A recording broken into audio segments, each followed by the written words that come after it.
So sit back and relax. This may be a long video. Hello everybody, Brian Hussar here. And welcome as always to my channel. This is where I talk about my passions of the Beatles, music, movies, and musical theater. And as always, if you like what you see, click subscribe and give me a thumbs up. This was something that I was asked to do last year. A friend of mine on Facebook asked me to do a video of my Criterion Collection Blu-ray discs. And I said, okay. And I noticed there's a lot of YouTube videos out there of people showing off their Criterion collections. I hope I could add this to the canon of great videos that are out there on YouTube talking about their Criterion collection. Especially Culture Dog Sam Hatch. I love watching his videos. He shows off his sexy Criterion Laserdiscs. And this is the only Criterion Laserdisc I have. Again, I don't have a player yet, but the Criterion Collection edition of Tarantino's Pulp Fiction. This came out in '96, actually. Kind of strange for a director who only had 2 films as a director out. They allowed him a free hand in putting this whole package together, including the artwork, the content. I will say this, to take a look at this is more exciting than this. Now this was approved by Tarantino, the Blu-ray edition, but come on, Quentin, have fun with the artwork. Come on, you did this. Give me something, man. Give me something. Now, if you know about Criterion, back during Laserdisc days, there was a partnership with Voyager. They had the Janus Film Collection. There's a Criterion history out there on YouTube, and I'll try and link to it here in the description if you're interested. And back during the Laserdisc days, they were the ones. They were the ones who had directors approving their transfers. They had the entire Janus Film Collection, which is a lot of the great foreign titles of Bergman, Fellini, Kurosawa, Antonioni, you name it. Janus Film Collection had it. And they started doing these incredible packages. Like I said, director-approved transfers, bonus features, and more importantly, putting the movies in their correct aspect ratio, which was definitely not happening on VHS. I thought I was going to go and put this in Criterion spine order, but I'm going to do several films, a couple focusing on directors, and a couple focusing on themes: Italian cinema, Swedish, French, British New Wave, things like that, to make it a bit more exciting. Also because I just don't want to get them in spine order, because I'm going to have discs on my floor here for several days, and I can't have that happen. So I figured on this one I'd show you the Criterions for Scorsese, Robert Altman, David Lean, Jonathan Demme, and Kurosawa. Start there. So without further ado, here we go. 2 by Scorsese, spine number 70. I remember when the DVD and Laserdisc of this came out. This was one of the first DVDs I ever owned, actually. The Criterion Collection of Last Temptation of Christ. Finally came out on Blu-ray in 2012. A nice upgrade from the DVD. High-definition transfer supervised by Scorsese's cinematographer, Michael Balhaus, and his editor, Thelma Schoonmaker. And 5.1 DTS Master Audio soundtrack by the sound designer Skip Leafsay. Audio commentary by Scorsese, Willem Dafoe, and writers Paul Schrader and Jay Cox. Controversy when this came out. It's just a great film, and it was Scorsese's passion with this thing. That's why it was made for extreme low budget. And I just recently spoke about this. This just came out a couple months ago. The Age of Innocence, 1994's Age of Innocence, and I did a review of this. Definitely a must-have, in my opinion. Now, Stanley Kubrick. Early film of Kubrick's, the one that really got him some prominence at the beginning there, the heist drama, The Killing. This came out on Blu-ray in 2011. Mono soundtrack, interviews with the original producer, a lot of great things on here. This is a good film. Good early Kubrick. Sterling Hayden, one of his best performances. Very good early Kubrick heist film. It's a good film. And of course, Paths of Glory, one of Kubrick's first classic films with Kirk Douglas. This also came out in 2010, actually. And high definition restore transfer. Great film. You need to see it if you haven't seen it already. Very good anti-war film. I love it a lot. Don't watch it that much though. But when you do watch it, people who say Kubrick is a cold filmmaker, watch the ending and then get back to me on that.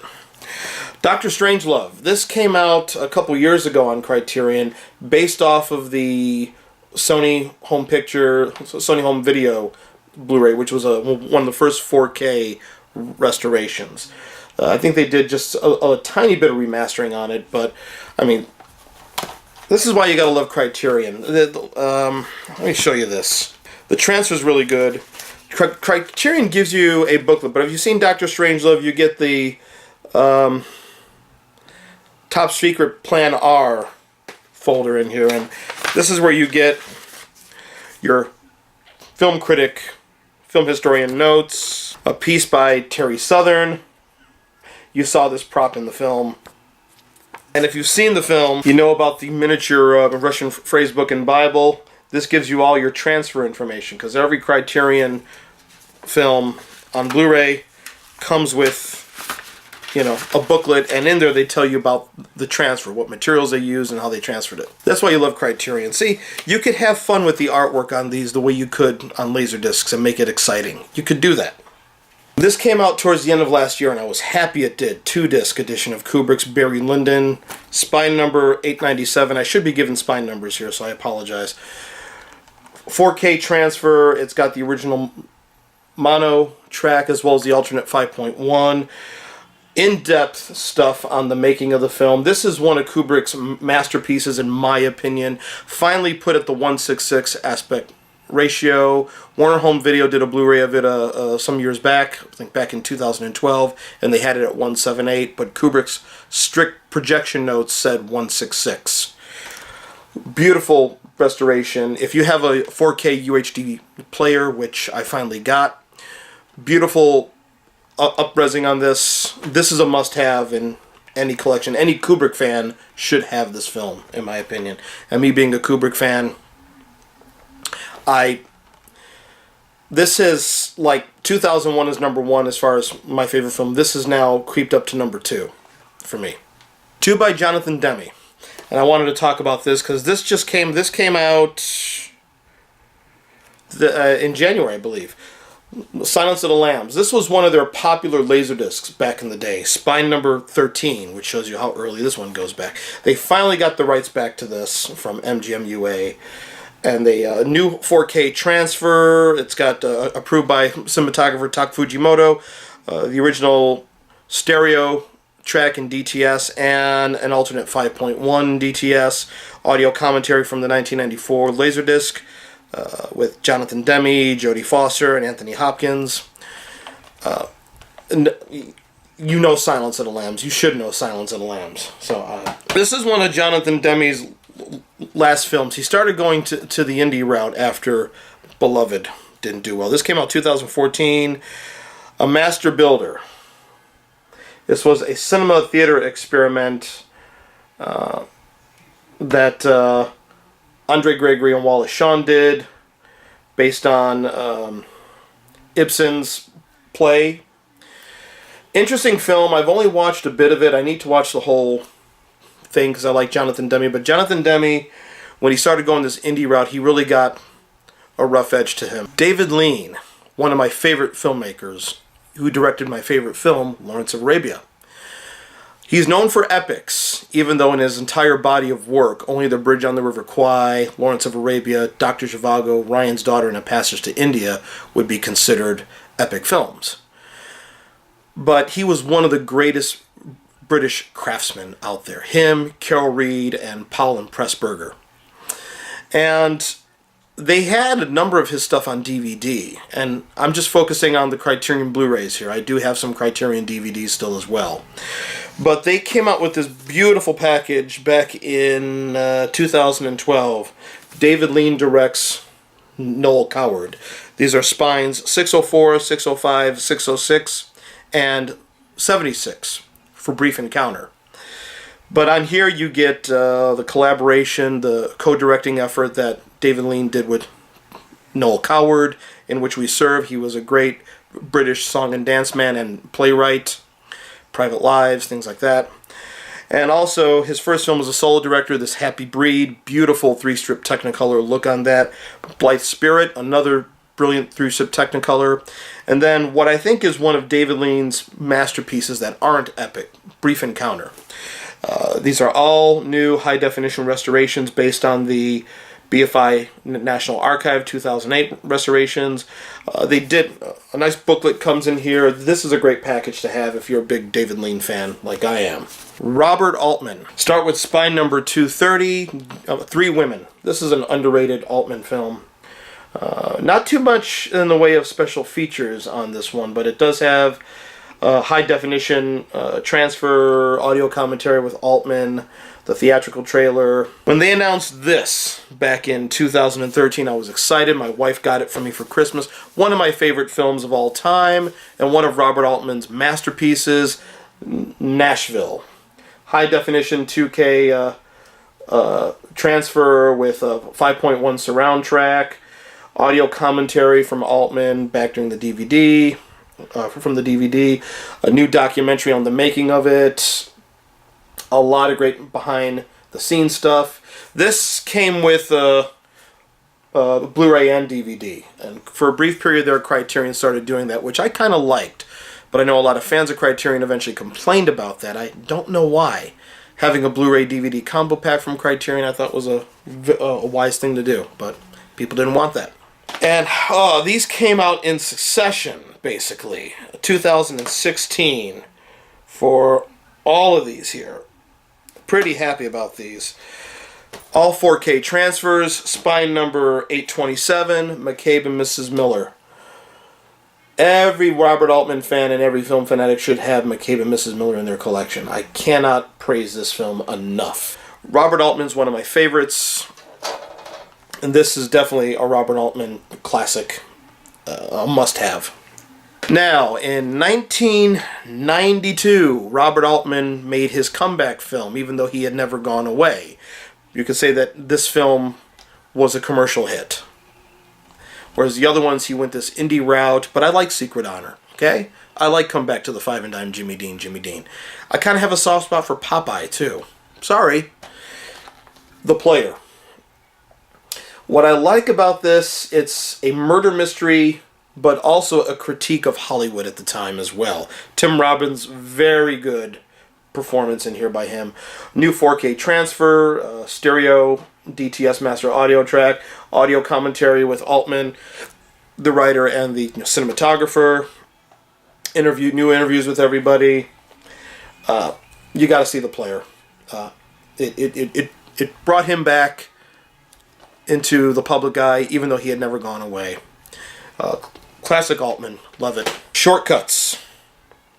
Robert Altman was back. This was probably my third favorite film in 1993. There was Schindler's List, Age of Innocence, and Shortcuts. Epic.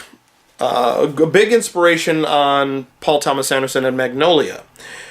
Focusing on 22 characters in LA based on the writings of Raymond Carver. Another 4K transfer approved by the actual cinematographer Walt Lloyd.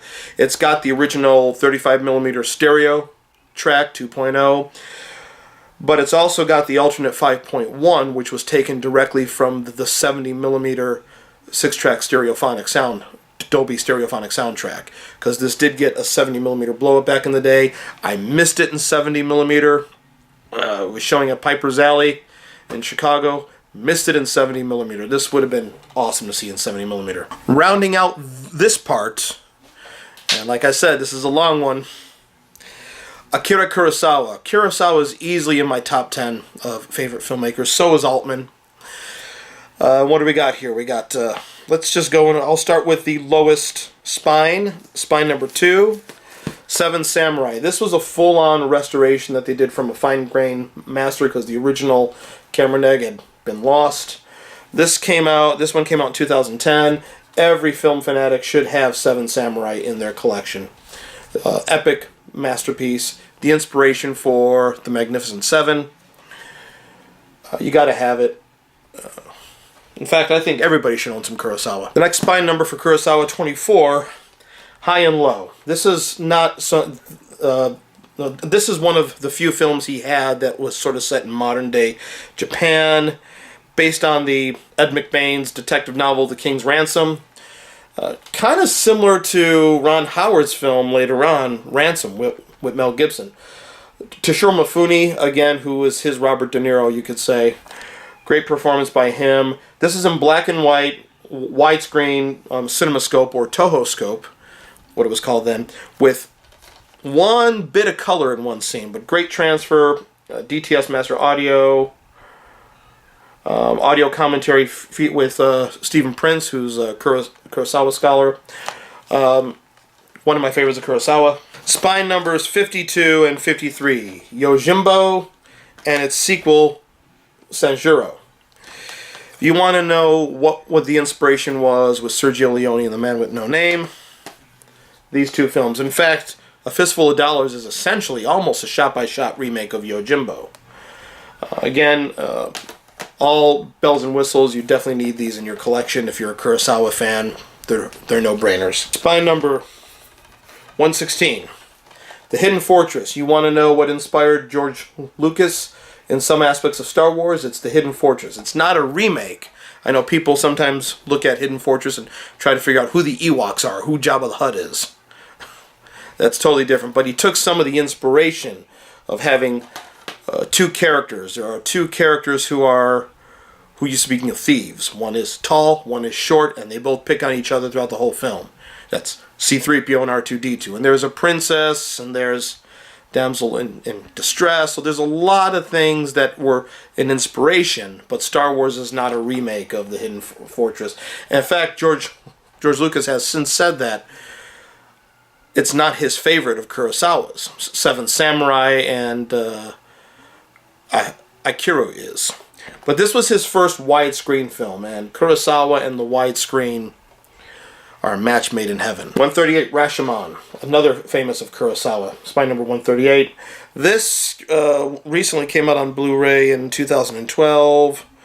Uncompressed mono soundtrack, bells and whistles. Rashomon, another must-have. My personal favorite for Kurosawa, 267, spine number 267, Kagemusha, the Shadow Warrior. This was sort of a comeback for him after his film Dodes Kaden. His first film in color, it had flopped. He tried to commit suicide. He made a film in Russia, Derzu Yuzala. But this was sort of a comeback for him, and the financing fell short at Toho Studios in Japan, so he got in touch with George Lucas and Francis Ford Coppola, and they helped with the financing. Great film. Great use of color in this film, too. Great epic. This is another must-have, in my opinion. Definitely got to have this if you're a Kurosawa fan. One that I got in 2016, but I haven't watched this yet, but I'm a Kurosawa fan. It came out I remember when it came out in the theaters in 1990, Kurosawa's Dreams. Spielberg produced this, because it's, although Amblin had something to do with it, Spielberg's company, although it doesn't have the Amblin logo on it. This is a 4K transfer, supervised by the actual cinematographer. Documentary that came in 2011 is on here called Kurosawa's Way, but The Making of Dreams, it's a 2 hour and 10-minute documentary shot on the set. Interesting thing about this, Scorsese plays Vincent van Gogh in this film. Pretty interesting. I tried to paint, but the year got in the way. So that sequence I've always seen, but I haven't watched the film as a whole, and I need to do that. I really need to do this. One Kurosawa film that I've only scanned through. So that's it for this installment, and like I said, this is a long one, but I've noticed a lot of these videos like this are long. So let me know what you think, what your comments are, and my next Criterion will be continuing with directors that have Criterion releases. And until we meet again.